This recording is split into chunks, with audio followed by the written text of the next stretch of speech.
Сәлем баршаңызға, сіздерге ерекше еттен жасалатын ыстық тағамның рецептісімен бөлісетін боламын.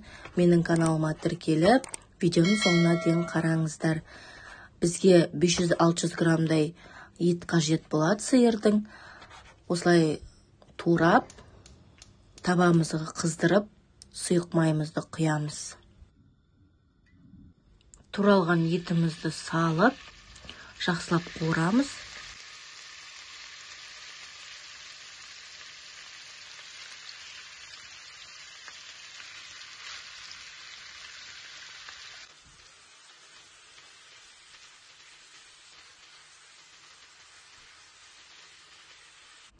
Етіміз қуырылғанша пиязымызды осылай ұсақтап турап шығамыз. Етіміздің үстіне салып, бәрін бірге қуырамыз.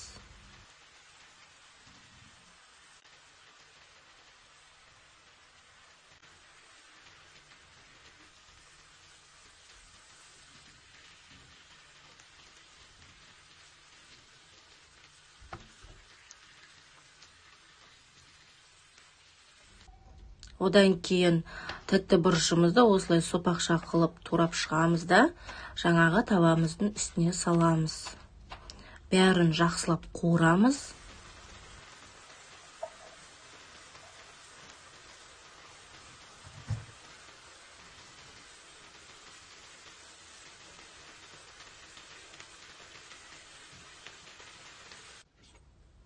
Үлкен қызанақ қажет, немесе кішкентай болып жатса, екеу саласыздар.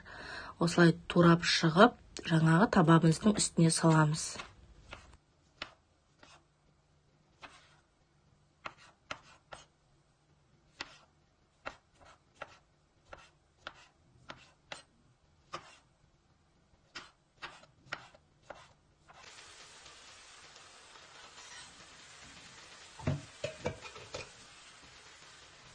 Әбден қуырылу керек, отымыз қатты жағылып тұрады осы кезде.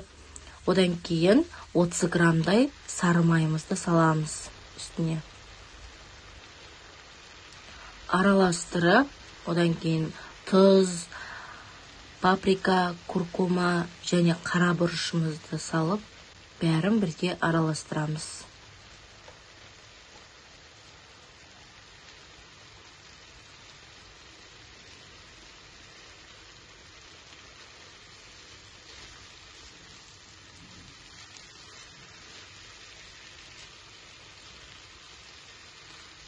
Табамыздағының әбден қуырылғанын күтіп, осылай араластырғаннан кейін суды құйып, 250-300 граммдай суымызды құйып, бетін жауып, жай отта 30-40 минут пісіреміз.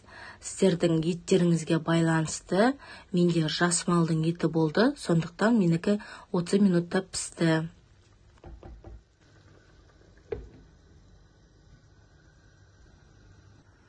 Астына осылай басып қоямыз. 30 минутымыз өткеннен кейін осындай табақшаға салдым. Сорпасымен әдемі болып, дәмді болып шықты. Және мен гарниріне гречка қостым.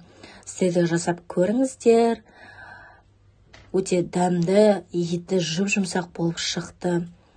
Бетіне петрушка және укропымызды сеуіп, столымызға қоямыз. Менің каналыма тіркелуді ұмытпайық. Ас болсын, сау болыңыздар.